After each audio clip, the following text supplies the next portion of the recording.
Alors, camarades peuple d'Afrique, peuple de Côte d'Ivoire, mes chers frères du Burkina Faso, peuple de l'Itako Gourmand. Venez voir quelque chose, venez ici.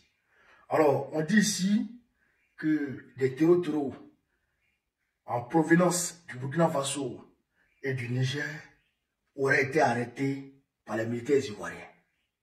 Voici le porte-parole du gouvernement qui est là comme ça. Le ministre de la Communication et porte-parole principal du gouvernement de Alassane Dramane Ouattara. Il n'arrive pas à nous dire si oui ou non c'est vrai. Lui-même, il n'arrive pas à dire c'est vrai. Mais on va écouter, j'ai compris l'Afrique. On va écouter, puis on va décortiquer. Hein? Écoutons attentivement le ministre. On est parti. Je voulais revenir avec vous sur les informations communiquées hier par le journal Le Monde, selon lesquelles des ressortissants maliens et burkinabés appartenant au GSM, une filiale d'Al-Qaïda au Sahel, auraient été interpellés en Côte d'Ivoire. Est-ce que vous confirmez ces arrestations? J'ai découvert ces informations donc dans la presse, comme vous.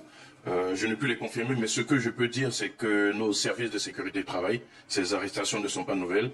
Depuis au moins 2019, nous interpellons comme ça donc des individus qui tentent des infiltrations donc dans notre pays.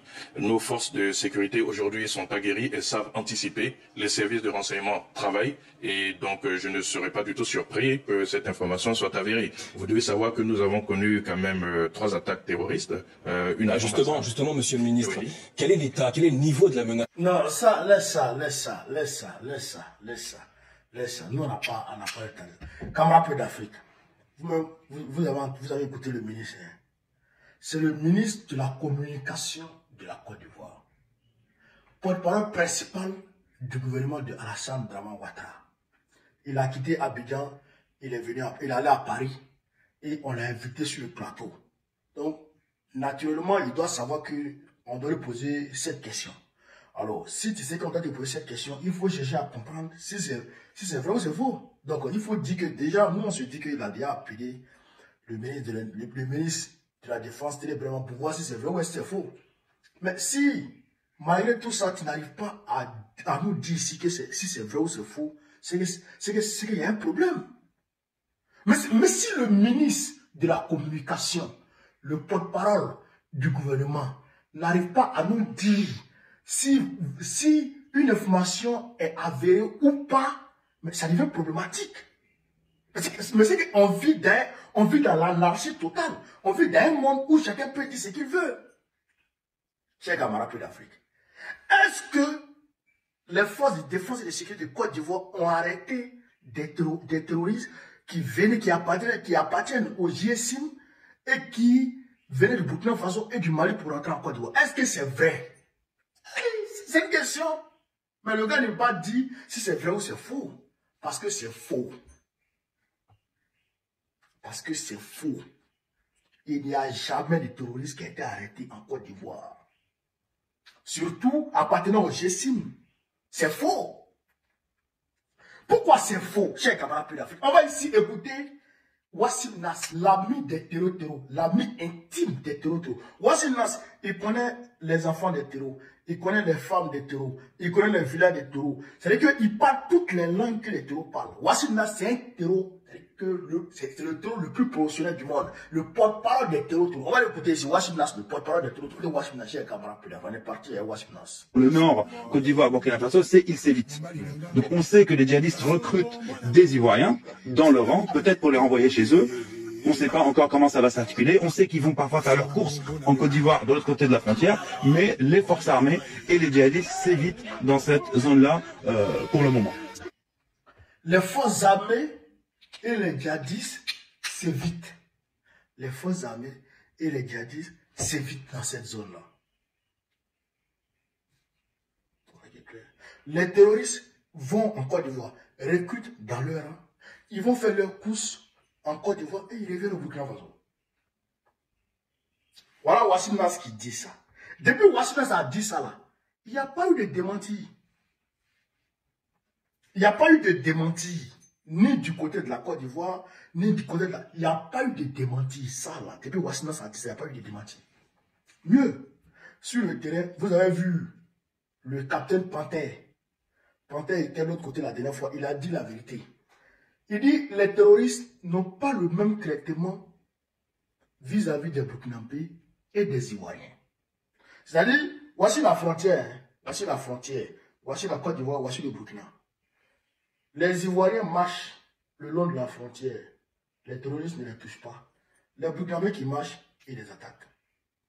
Ok, les deux peuples là, ils parlent la même langue. Ils ont la même culture, même ethnie, même langue, même culture. Mais les pseudo-djihadistes touchent ceux du côté du Burkina Faso et ils ne touchent pas ceux du côté de la Côte d'Ivoire. Et mieux, quand les gens qui sont du côté de la côte du Burkina Faso disent aux terroristes qu'ils sont ivoiriens, et on ne les touche plus. Ils sont épargnés comme ça. Ça veut dire qu'il y a un accord entre les autorités actuelles de la Côte d'Ivoire et les terroristes.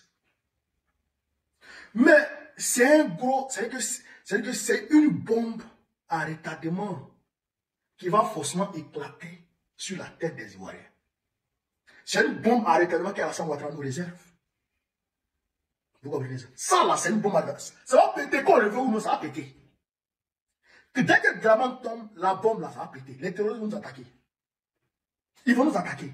Mais on sera fait face à ce moment. Parce qu'on va donner la main aux Burkinabés, aux Maliens et aux Nigériens pour les combattre. Simple. Aussi simple que ça. Ce que les Béninois peinent à faire, ce que Patrice Talon peine à faire, ce que nous allons faire avec les pays de l'AES, et puis on va les broyer. Ça, c'est clair.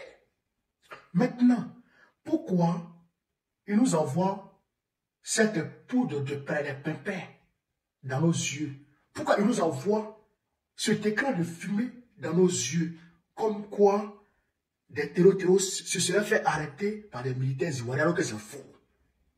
C'est ce qu'il a fait dans mon poste. Il y a dit, depuis quand Pierre est dans la poche? Depuis quand Pierre est dans la poche? Terreau, arrête terreau, tu as vu ça où? C'est un deuil. En réalité, Alassane Ouattara est un terroriste. C'est un terroriste. Ses amis Yaya Gali et Amadou Koufa, c'est ses amis intimes qui sont là. Leur patron s'appelle Emmanuel Macron.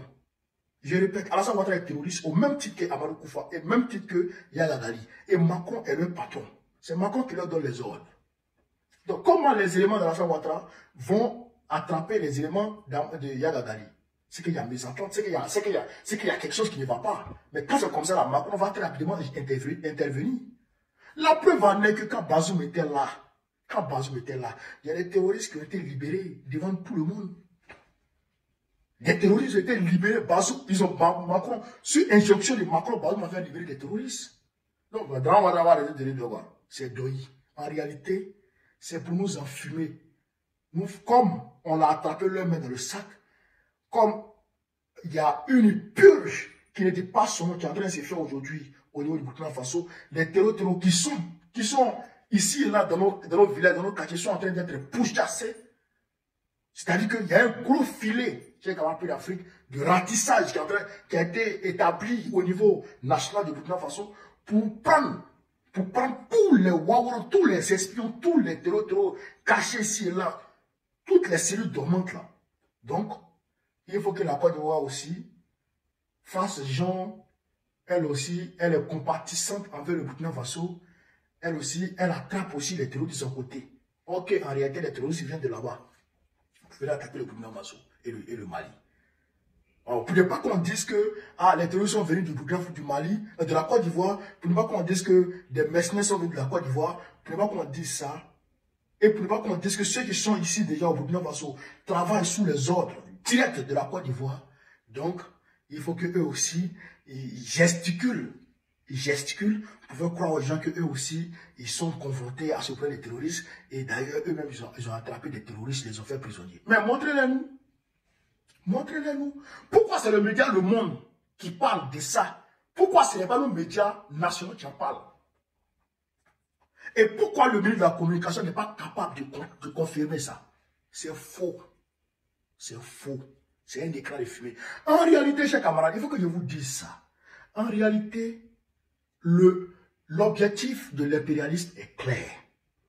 Les autorités de l'AES sont en train de créer une monnaie unique, une monnaie confédérale. Vous comprenez ça? Et donc, d'ici fin 2025, ils vont sortir du franc CFA. Et ça sera la chute totale de la France. La France a toujours pris les armes contre toute personne voulant sortir du franc CFA. Elle a toujours pris les armes contre toi. Surtout 3 pays en confédération qui vont sortir ensemble du franc CFA et qui vont battre une monnaie unique. C'est une première dans l'Afrique. Et ça va faire très mal à l'Occident, c'est-à-dire à la France. Ça va causer la chute accélérée de la France. Donc, il faut tout faire pour empêcher ça. Donc, pour empêcher ça, il faut tout faire. Et là, pour pouvoir arriver à leur fin, il faut commencer par un pays. Il faut commencer par un pays. Et ce pays-là, c'est le Burkina Faso. Il faut taper le Burkina Faso au maximum. Mais je vous dis déjà, vous avez déjà échoué. Parce que les personnes que vous envoyez ici au Burkina Faso, ici et là, pour tenter de faire coup d'État, là, je vais vous dire une chose. Le jour, ces gens-là vont prendre leurs armes pour rentrer dans les villes burkinabées, même les militaires burkinabés n'auront pas de problème. Ils n'auront même pas besoin de prendre les armes. C'est le peuple qui va les attraper et puis on va les cuisiner, on va les manger. Ce jour-là, on fait soupe de rebelles ou on fait soupe, c'est comme on appelle l'Afrique, de militaires france-africains. On fait soupe de militaires, on fait soupe d'apatrides de ce jour. Au Burkina Faso. On fait soupe d'apatrides de ce jour. Et donc, c'est ce qui s'est passé en Turquie. Quand les maudits envoyés par l'Occident ont voulu faire coup d'État sur Erdogan, ce que les Turcs ont fait là. La population est sortie. Ils sont dressés devant les putschistes et ils les ont sortis de leur blindé, ils les ont giflés là. C'est ce qu'on va faire ici au Burkina Faso. Et d'ailleurs, même ça n'arrivera pas, puisque la tour de contrôle est là pour tout prévenir. Quand il parle de la tour de contrôle, je parle du commandant Yabré. Il est là pour tout. Et pour prévenir toute attaque. Dès qu'il y a quelque chose, dès que ça sent net, il va déjouer. Dès que ça sent net, il va déjouer. Et la population est mobilisée. Les Burkinabés sont mobilisés, les peuples de l'AE sont mobilisés. Les Nigériens sont mobilisés, les Maliens sont mobilisés. On est tous mobilisés ici. Et puis, vous ne pouvez rien crier. Sur ce, vive l'Afrique libre, vive le panafricanisme, vive tous les pays panafricains. Babou, président de Congo, en octobre prochain.